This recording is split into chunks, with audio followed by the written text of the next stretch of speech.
Hey folks, let's talk about America's government.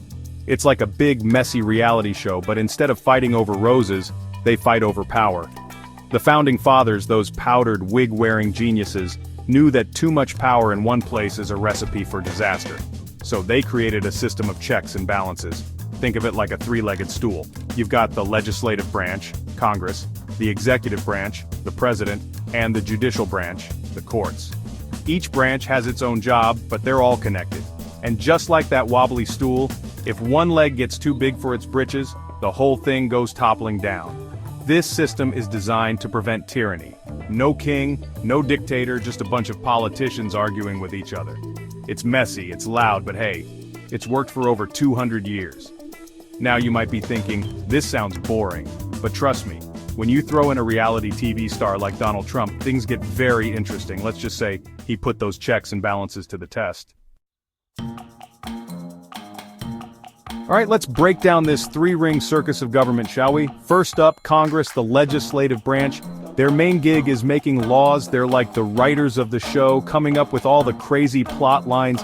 But here's the catch, the president can veto their laws. It's like the executive producer coming in and saying, nope, not gonna happen. Next, we've got the president, the executive branch. He's the star of the show, the one calling the shots, or at least trying to.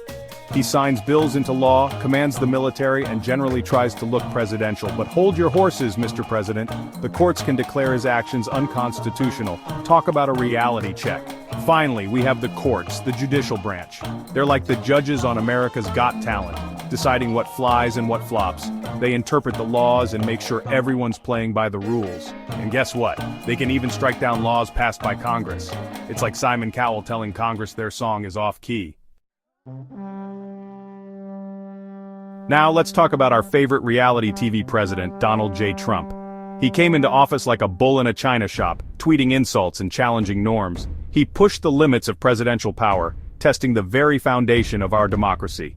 One of his favorite moves was the executive order. It's like a presidential decree that bypasses Congress altogether.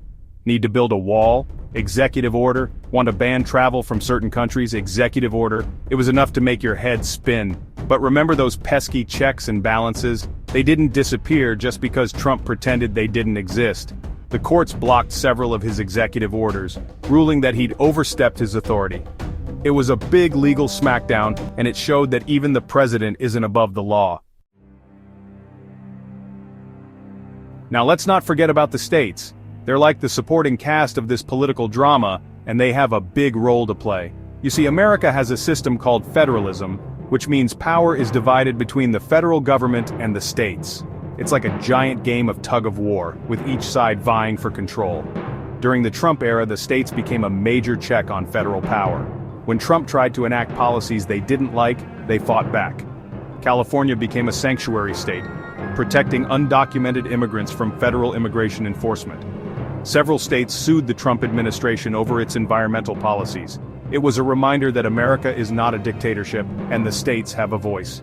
This tension between the federal government and the states is nothing new. It's been there since the founding of our nation. Remember the Civil War? That was all about states' rights, albeit in a much more tragic context.